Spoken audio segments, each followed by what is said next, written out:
Buenos días, ¿cómo les va? Discúlpenme que me haya tomado el tiempo. Yo hace varios domingos atrás, bien dicho el año pasado, hablé de un tema. Muchos no lo van a recordar. El tema que yo hablé es la comunión de los hermanos, no dejarse de congregar como algunos tienen por costumbre, porque eso hace a que los estimulemos al amor y a las buenas obras. Ustedes saben que la iglesia está sobre una base. La base, la roca, es Cristo. Y sobre esa roca hay 4 pilares fundamentales. Y vamos a verlo en Hechos 2:42. Si ustedes me acompañan, aquí de atrás, Hechos 2:42. Dice la palabra de Dios: y perseveraban en la doctrina de los apóstoles, en la comunión unos con otros, en el partimiento del pan y en las oraciones. ¿Quién perseveraban? Bueno, el Espíritu Santo había descendido en Pentecostés, habían sido llenos del Espíritu Santo, ahí se formó la iglesia primitiva. Y en un discurso de Pedro, en una predicación de Pedro, se habían convertido 3.000 personas, fueron añadidas en aquel día. O sea que las 3.000 personas más todos los creyentes, todos los que tenían a Cristo y los que tenían a Cristo en su corazón, dice, perseveraban en la doctrina de los apóstoles, la palabra de Dios. Mi hermano, si nosotros no tenemos un devocional diario, si no tenemos lectura de la palabra de Dios, es muy difícil que se sostenga una iglesia. Uno de los pilares fundamentales que no puede faltar. El segundo pilar es el partimiento del pan. Esta mañana hemos venido a la Cena del Señor, donde hemos estado haciendo memoria de la persona de Jesús. Es el termómetro que muchos dicen del cristiano, del creyente, de que cuando venimos y participamos de la Cena del Señor, estamos haciendo un tiempo de venir a ¿qué? Agradecer lo que el Señor ha hecho por cada uno de nosotros. Hay un tercer pilar que es la comunión unos con otros. No, la iglesia no puede crecer si no tenemos comunión, porque la comunión, como lo dice la palabra, es común, unión, de que tenemos ¿qué? Un mismo Dios, un mismo Señor, un mismo Espíritu, y es lo que compartimos. A eso venimos, a fortalecer los lazos de esta comunión. Pero yo quiero dedicarme a este último pilar fundamental, y las oraciones. Mire, la oración es fundamental. Una iglesia que no ora no se sostiene en el tiempo. Porque por eso la iglesia que ora se sostiene en el tiempo. La iglesia que ora crece. La iglesia que ora vive en dependencia de Dios. La iglesia que ora es la que va añadiendo cada día más las personas que han de ser salvas. Y yo quiero que veamos unos ejemplos de cuando una iglesia ora, como no solamente Dios se mueve, sino que Dios pone en movimiento todos los cielos y la tierra. Vayamos a Hechos capítulo 12.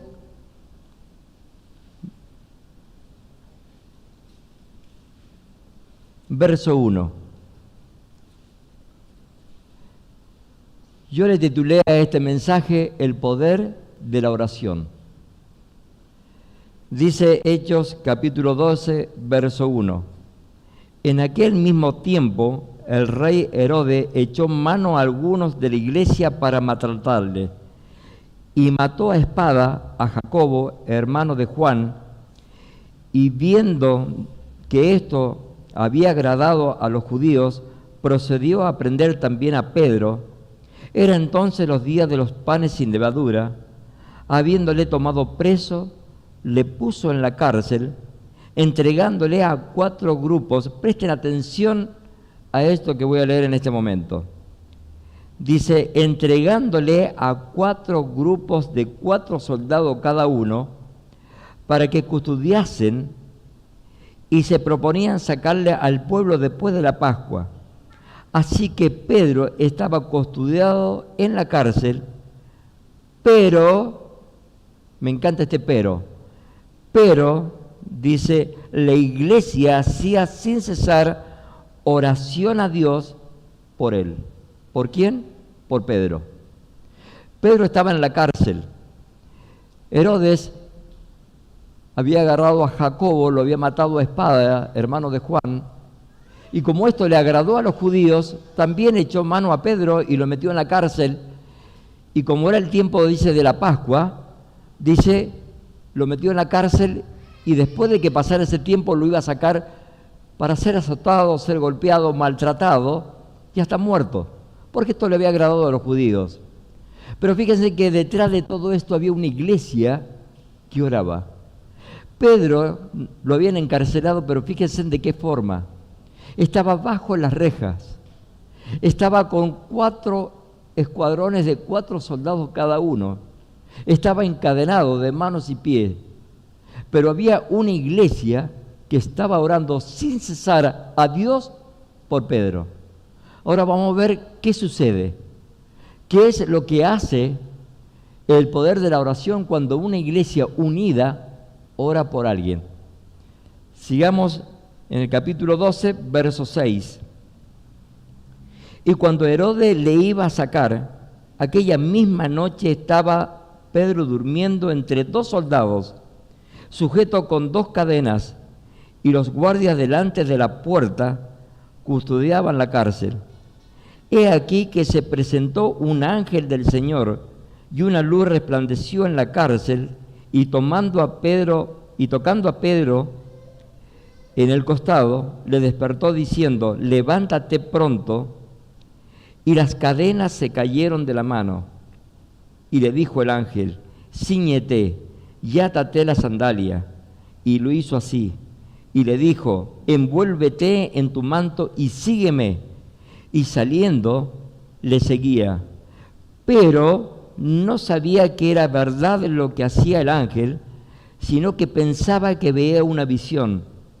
Habiendo pasado la primera guardia y la segunda guardia, llegaron a la puerta de hierro que daba a la ciudad, la cual se le abrió por sí misma, y salidos pasaron una calle, y luego el ángel se apartó de él. Entonces Pedro, volviendo en sí, dijo, ahora entiendo verdaderamente que el Señor envió su ángel y me ha librado de la mano de Herodes y de todo lo que el pueblo de los judíos esperaban. Miren el poder de la oración. Pedro estaba no solo custodiado con los otros soldados, sino que tenía uno de cada lado dentro de la cárcel, estaba encadenado, y dice que cuando esta iglesia oraba, resplandeció el lugar, porque Dios había ordenado a un ángel que fuera a liberar a Pedro. Dice que las cadenas se le soltaron de la mano, las puertas se abrieron, se cegó el entendimiento y la mente de aquellos soldados, y Pedro comenzó a salir con el ángel. Dice que pasó la primera y la segunda guardia, sin ser visto, sin ser oído. Y dice que cuando llegó a la puerta, ésta se abrió sola y salió a la calle. Después de que sale a la calle, el ángel se aparta y Pedro vuelve en sí y entiende de que Dios había enviado un ángel para librarlo. Mi querido hermano, ¿creemos esto nosotros? Porque muchas veces leemos lo que acabamos de leer, pero lo leemos como una lectura más, siendo que muchas veces hemos vivido la mano de Dios poderosa en cada uno de nuestra vida. Hemos visto el obrar de Dios en nosotros y en nuestros hermanos. Pero una iglesia que está orando por Pedro es una iglesia que abre puertas, es una iglesia que corta las cadenas, es una iglesia que libera. Acordate cuando no teníamos a Cristo en nuestro corazón, había una iglesia que estaba orando por las almas perdidas. Sin embargo, un día, una hora especial que Dios había determinado y que una iglesia estaba orando, las cadenas del pecado se rompieron, la esclavitud que tenía mi alma fue liberada, pero no para hacer lo que yo quiero, sino para servir al Dios vivo y verdadero, a este Dios que me libertó, a este Dios que me dio la libertad, pero para servirle a Él. Y esto es lo maravilloso de la oración, que nosotros vemos una iglesia orando, pero yo me pregunto esto, porque Dios estuvo hablando a mi corazón y me estuvo exhortando. Mis queridos hermanos, nosotros tenemos, y valga esta exhortación para cada uno de ustedes y para aquellos que me están escuchando, tenemos como una actividad los días sábados de 20 a 20:30 la reunión de oración, en la cual ayer habíamos 0 personas. Ayer habíamos 0 personas para venir a orar. Ahora yo pensaba, tal vez no estoy pasando por un momento, por una necesidad, pero ni siquiera tengo un momento de agradecimiento para decirle, Señor, gracias por lo que hiciste por mi vida. ¿Acaso no hay motivo más que suficiente para dedicarnos y venir una hora? Acuérdense cuando el Señor Jesucristo fue a orar al huerto del Getsemaní y le pidió a los discípulos que oraran. Y cuando volvió los encontró dormidos. Y le dijo, ¿acaso no habéis podido velar una hora? Una hora le había pedido el Señor que oraran. Y es lo que nos pide el Señor, una hora como iglesia, venir los días sábados a orar y ni siquiera lo hacemos. ¿Cuánto perdemos el sentido verdadero del poder de la oración? ¿O acaso somos masoquistas y tenemos que estar bajo la disciplina de Dios para poder tener el ejercicio de la oración? Porque muchas veces Dios nos pone a prueba para que podamos ejercitar la oración. Porque es la única forma que podamos entender este pilar fundamental para que una iglesia crezca, para que una iglesia avance, para que una iglesia desarrolle los dones, como decía Helmo ayer y en esta mañana nos exhortaba, a poder poner los dones al servicio ¿de quién? De los hermanos. Los dones no son para el Señor, Él nos dio para vos, mi hermano, para mí, para que seamos edificados y que la iglesia pueda crecer.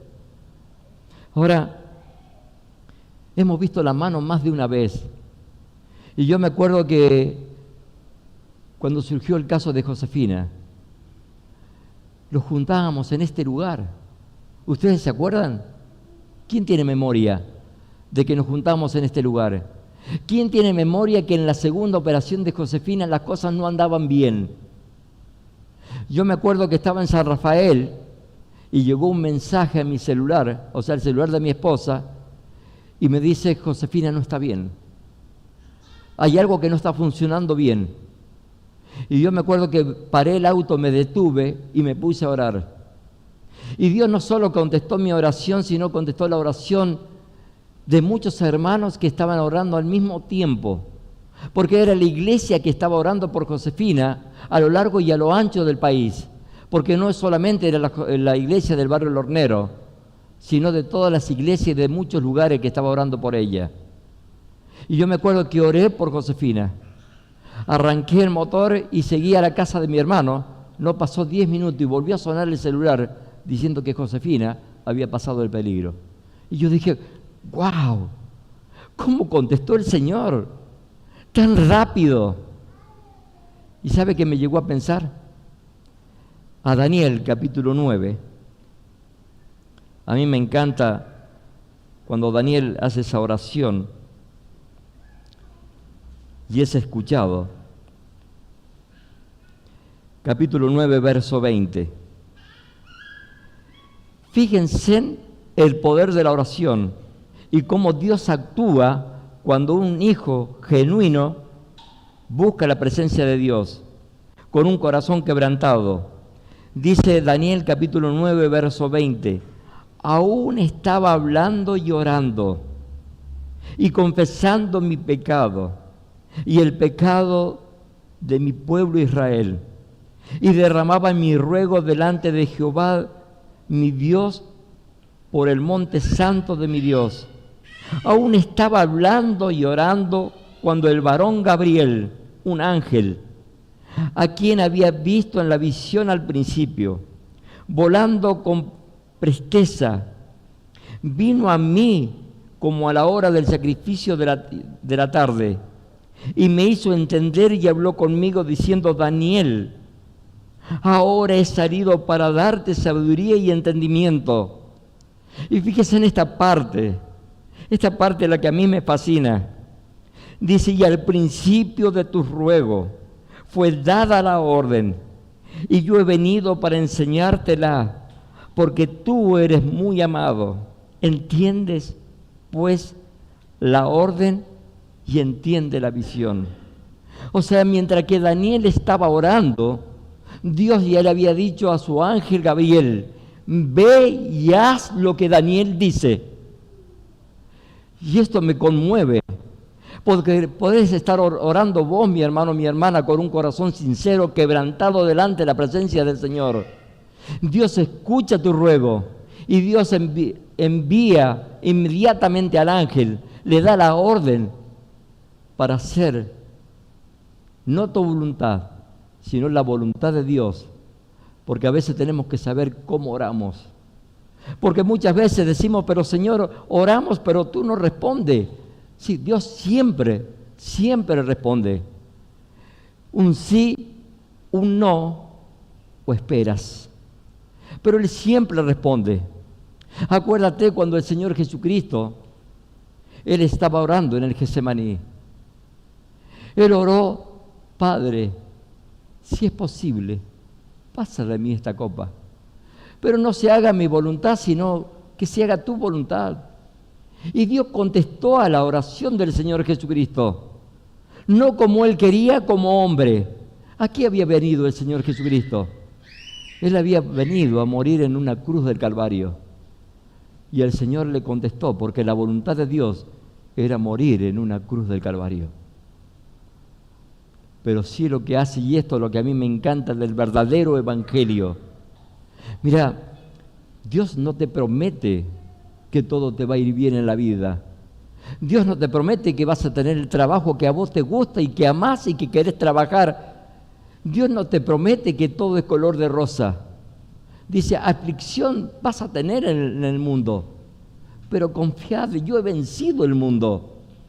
Lo que Dios te promete es que Él va a estar con nosotros hasta el fin de los tiempos.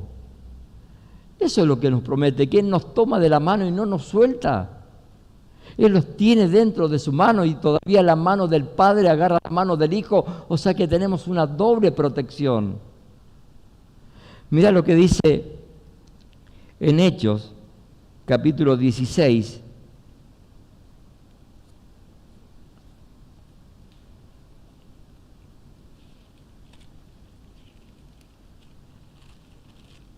Verso 25.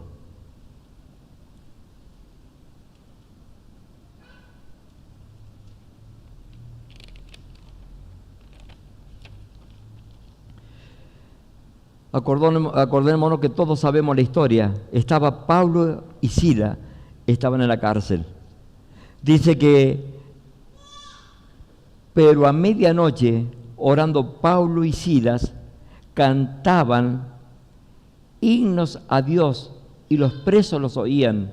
Entonces sobrevino de repente un gran terremoto, de tal manera que dice que los cimientos de la cárcel se sacudían, y al instante se abrieron todas las puertas y las cadenas de todos se soltaron. Despertando el carcelero y viendo abiertas las puertas de la cárcel, sacó la espada y se iba a matar, pensando que los presos habían huido. Mas Pablo clamó a gran voz diciendo: no te haga ningún mal, pues todos estamos aquí. Y entonces, pidiendo luz, se precipitó adentro temblando y se postró a los pies de Pablo y de Silas. Y sacándolos les dijo: señores, ¿qué debo hacer para ser salvo? Y ellos le dijeron: cree en el Señor Jesucristo y serás salvo tú y tu casa. Miren, cuando Pablo y Silas dice que estaban orando y cantando, o sea que no estaban en un lugar festejando, no estaban en un lugar que se sentían cómodos, que era placentero, estaban en la cárcel, con piso de tierra, tal vez con humedad, en lo más oscuro, en lo más adentro dice que estaba, con cepos en las manos y en los pies, y sin embargo estaban orando. Pero dice que se movió toda la cárcel, toda la tierra se movió, porque vino un terremoto, un temblor, y se soltaron las cadenas, se abrieron las puertas de la cárcel, todos los presos quedaron sueltos, ya no estaban más encadenados. Mire, ese es el poder de la oración que muchas veces menospreciamos. Es el poder de la oración que muchas veces no tenemos en la mente y en el corazón la magnitud de lo que Dios puede hacer en tu vida y en la mía. Miren, se soltaron las cadenas y hubo un carcelero, una persona que no creía en Dios, una persona que no tenía a Cristo en su corazón, y pudo ver aquel testimonio, porque la oración también sirve de testimonio para los de afuera. Porque cuando oramos por Josefina, Dios hizo la diferencia. Hizo la diferencia, y a mí me gustaría pedirle una vez a Gabriel que él contara desde aquí cómo vivió todo ese momento. Mientras que los médicos corrían, mientras que ella estaba internada, estaba siendo operada, mientras que otros niños fallecían, Josefina seguía con vida porque había un pueblo que estaba orando. Me gustaría que lo contara, porque cuando vos vivís algo de carne propia, realmente te das cuenta que Dios obra de manera que no podemos entender. Y cuando obra Dios de esa forma y decimos, Señor, ni siquiera vengo a darte las gracias, ni siquiera soy agradecido contigo. Aquí Pablo no estaba en una buena situación y sin embargo él oraba y cantaba himnos de alabanza. ¿De dónde salía eso? De un corazón lleno del Espíritu Santo, lleno de gratitud.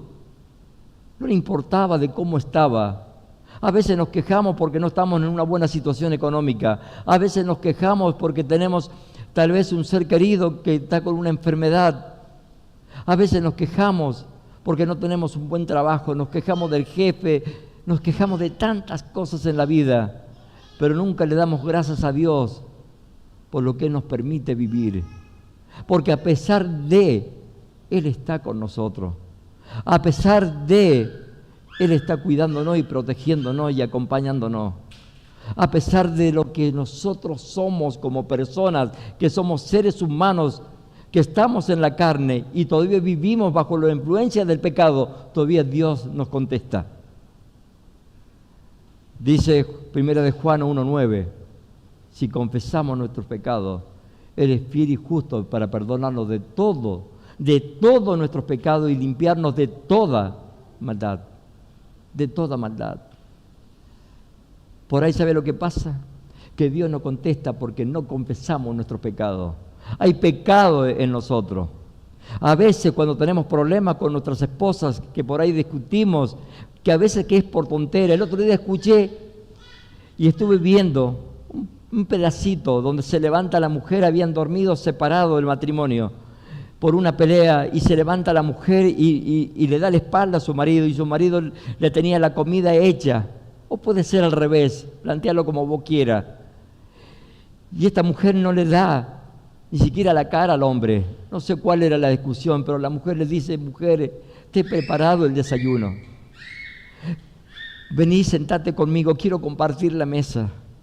Y la mujer lo miraba y no le contestaba. Y este hombre dice algo, mujer, la vida es corta. La vida es corta. Deja la tontera para otras cosas. La vida es corta. Si nosotros tenemos a Cristo, mi querido hermano, la vida es corta. A veces por tonteras nos peleamos y por tonteras tenemos cosas que estorban y las oraciones no llegan, no salen ni siquiera del techo. Muchas veces me ha pasado a mí que ni siquiera no he podido pronunciar una palabra con mi boca porque he estado mal. O le he contestado mal a mi esposa, o le he contestado mal a un hijo o a una hija, una nuera. La vida es corta. Pero más cuando tenemos al Señor Jesucristo en nuestro corazón. No podemos pedir perdón. Miren, Esto llevó a que un carcelero, siendo rudo, una persona que se había criado en ese ambiente, que había castigado a Pablo y a Silas, lo había azotado, a cambiar radicalmente por la oración de Pablo y Silas, por el poder de la oración y por el obrar de Dios. ¿Qué debo hacer para ser salvo? Cree en el Señor Jesucristo y serás salvo, tú y tu casa. Esa promesa fue para el carcelero. Él fue salvo con toda su familia. Yo conozco muchas mamás y papás que están aquí y no están sus hijos en este lugar. Y sé que están orando y yo también estoy orando. Y quiero que una iglesia esté orando por cada hijo que no está en este lugar. Hemos estado orando por Facundo y por Antonella, que ahora damos gracias a Dios que han vuelto y los llena el corazón de gozo. Y así hay una lista muy larga de todos los hermanos que han pasado por aquí, o personas que han pasado y no han recibido a Cristo como su Salvador. Una iglesia que ora es una iglesia que restaura. Una iglesia que ora es una iglesia que hace volver a las personas. Una iglesia que ora hace accionar a Dios y mueve a los ángeles y inclina los corazones de las personas. Si tu patrón no te atiende bien, si tu patrón no te paga bien, ora a Dios. Ora a Dios. Vos me decís, pero Dios no me contesta. Quiero darte el modelo de oración. ¿Vos querés que Dios te conteste? Todas las oraciones, hay una forma de orar para que Dios te conteste. Señor, yo quiero pedirte en esta hora un trabajo que tú me des, que yo me sienta feliz, pero que tenga tiempo para servir a mi Dios. Y Dios te va a contestar, ¿sabe por qué? Porque esa también es la voluntad de Dios. Señor, quiero orar por mi compañero, pero que sea fiel a ti, porque los dos queremos servirte a ti, queremos amarte, queremos entregar nuestra vida a ti. Y Dios te va a contestar, porque esa es la voluntad de Dios, que no hagas yugo desigual, sino que hagas yugo con una persona que también ame a Dios con todo su corazón. Señor, quiero desarrollar mi don. Quiero que sea para el beneficio y para la edificación del cuerpo de Cristo. Y Dios te va a dar para que desarrolles el don, porque esa es la voluntad de Dios. Todo lo que pedimos de acuerdo a la voluntad de Dios, Dios la va a contestar. Y aquella oración que Dios no te conteste, que tú creas que no te conteste, de acuerdo a tu pedido, porque muchas veces pedimos por nuestros seres amados que están enfermos y parten a la presencia de Dios. Y decimos, ¿qué pasó? Hemos estado orando por una persona o por otra. ¿Y qué pasó? Dios contestó, pero también le da la orden al ángel para que inmediatamente vaya y llene tu corazón de paz y consuele tu alma, sabiendo que tu ser querido está en el mejor lugar con el Señor. Para terminar, quiero darte el ejemplo supremo. Y el ejemplo supremo es Dios. Es el Señor Jesucristo. Él no solo que tuvo una vida de oración, sino que Él es la oración en sí. Él es la oración en sí. Mirá, acompáñame en estos pasajes. Yo te pregunto, ¿vos orás por las almas? ¿Oran por las almas que pasan de muerte a vida? ¿Orás por tu vecino? ¿Orás por tus familiares? Mira, Jesús lo hacía. Juan capítulo 17, verso 20.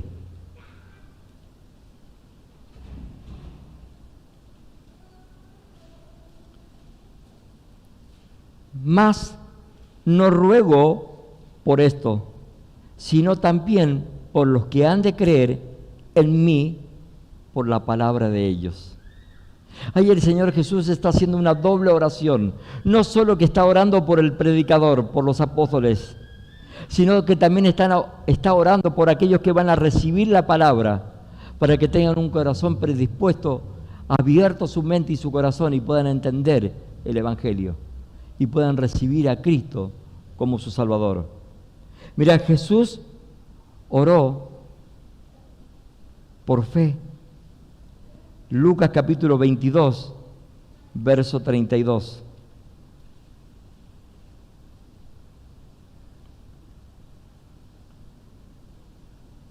Acuérdense que Pedro le iba a negar. Y le dice el Señor a Pedro, pero yo, dijo también el Señor, Simón, Simón, he aquí Satanás os ha pedido para zarandearos como a trigo, pero yo he rogado por ti que tu fe no falte. Mi hermano, como dije recién, aquí Satanás le había pedido a Dios de ser probados. Muchas veces somos probados. Y la prueba, aunque a nosotros no nos parece algo bueno, pero es algo que edifica, algo que fortalece, algo que afirma, que asienta la base. Porque la prueba es la que nos enseña. Pero dice que él rogaba para que la fe no faltara. Mi querido hermano, ¿cuántas veces ha orado para que mi fe no falte cuando yo pase por prueba? ¿Cuántas veces yo oro por cada uno de ustedes para que la fe no falte cuando ustedes estén pasando por prueba? Jesús lo hizo. Jesús lo hizo. Miren, oramos cuando tomamos decisiones. Lucas capítulo 6, verso 12.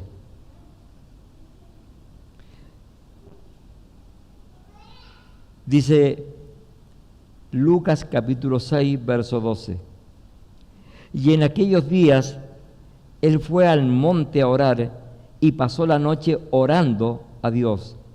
Y cuando era de día, llamó a sus discípulos y escogió a 12 de ellos, a los cuales también llamó apóstoles. El Señor tenía que tomar una decisión y era orar para la elección de los 12 discípulos. Ahora yo les hago una pregunta, seamos sinceros, les hago una pregunta y quiero ver si es que yo estoy a tono con ustedes o no. Dios, el Señor Jesucristo era 100% Dios, ¿sí o no? Era 100% Dios. Ahora, ¿el Señor Jesucristo era 100% hombre? También era 100% hombre. Ahora, como Dios necesitaba Él orar por miedo a equivocarse de elegir a los discípulos, no. Él era Dios. Él no necesitaba orar. Como hombre sí necesitaba orar. Como hombre. Es que él tenía una comunión con el Padre y dependía totalmente del Padre, que todo se lo hacía saber al Padre. Cuando nosotros tomamos decisiones, ¿saben cuándo oraba yo? Y estoy cambiando y me cuesta cambiar después de que cambiaba el vehículo, después de que ya me había metido hasta acá, después de que ya me había hecho el lío. Ahí oraba, Señor, sácame de lo que me metí. Pero no oraba antes. ¿Por qué? Porque entendía de que eso a Dios no le interesa. Esas son cosas mías. No, mi querido hermano, en los mínimos detalles. Dios tiene el control de todo. No se olviden que Dios gobierna tanto en el cielo como aquí en la tierra. Y Él tiene que tener un control de todo. Por eso necesitamos orar por cada decisión que vayamos a tomar en la vida. Jesús oraba por unidad. Juan 17, del 21 en adelante.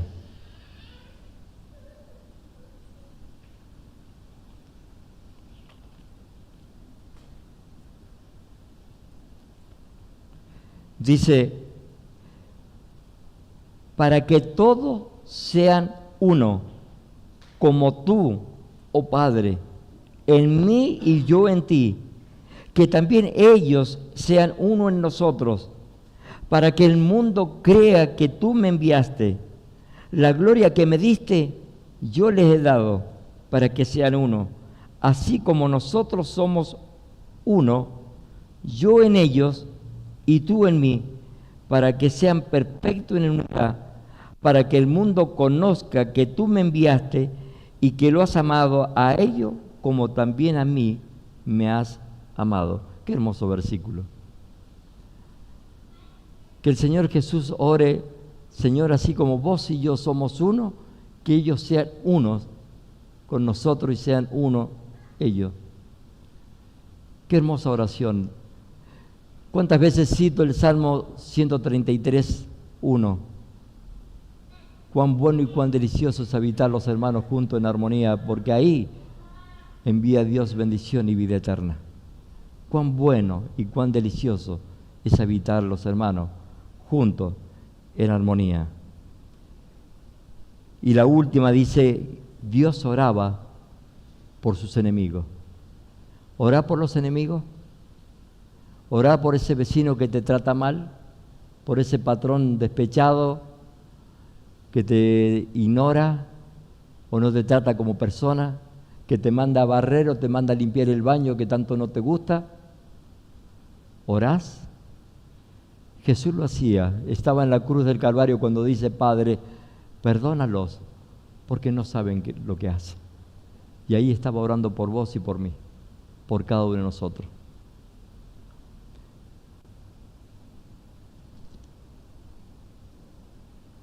Mire, Dios oraba de madrugada, oraba por la mañana temprano, la madrugada, oraba por la tarde, oraba por la noche.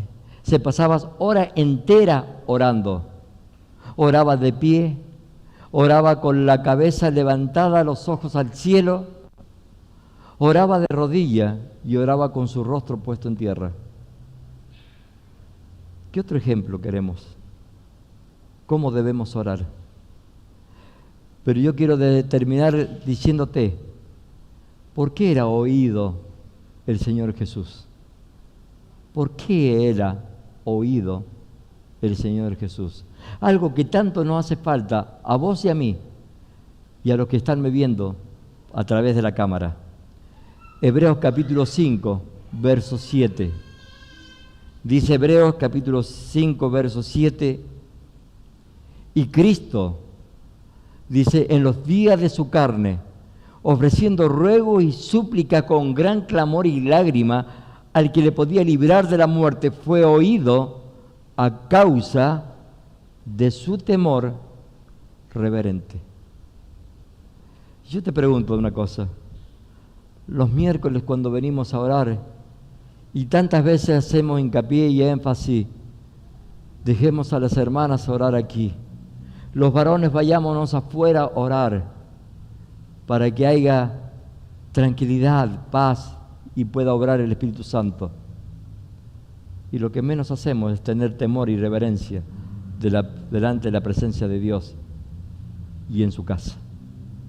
El Señor se enojó mucho cuando Él llegó a su casa y dice que le habían convertido en cueva de ladrones, estaban aquellos cambistas, y empezó a tirar todo lo que estaba ahí y dijo, mi casa es casa de oración y la habéis convertido en cueva de ladrones. Mi querido hermano, ¿cuántas veces lo hacemos sin darnos cuenta? Ahora vos me dirás, sí, pero está bien, pero en el medio del barullo y del ruido y de todo, Dios escucha igual la oración. Sí, Dios le escucha la oración. Pero hermano, es importante la reverencia, es importante el temor, porque estamos delante de la presencia de Dios. Estamos delante de la presencia que nos dio la vida eterna, la salvación del alma y ha ido a preparar un lugar para que estemos con Él por toda la eternidad. Estamos delante de aquel que sin merecerlo entregó a su Hijo, al Señor Jesucristo, por vos y por mí. Y para terminar, yo quiero decirte que hay una oración poderosa que es para los incrédulos, para aquellos que no tienen a Cristo, que no han recibido a Jesucristo como su Salvador. Tal vez todos los que estamos aquí, y ojalá que todos los que estemos aquí tengamos a Cristo como nuestro Salvador, pero tal vez del otro lado de la cámara, tal vez me estás escuchando y viendo a alguna persona que no tiene a Cristo en su corazón. Yo quiero decirte que hay una oración que el Señor sí o sí va a escuchar, pero aquel que tiene un corazón quebrantado y le pide perdón a Dios por su pecado y lo acepta como su Salvador personal y lo invita a entrar a su corazón para que su vida sea transformada y cambiada. Y Él lo hará. Y Él lo hará. Sigamos orando. Oremos por nuestros hijos. Yo, aunque tenga hijos casados, aunque ya se me han ido de la casa, se han volado, ha quedado el nido vacío, como le llaman, pero sigo orando por mis hijos, sigo orando por mis nueras, sigo orando por mis nietos, porque el padre siempre es padre, la madre siempre es madre, hasta que partamos de este mundo. Pero oro por cada uno de mis hermanos, para que la fe no falte.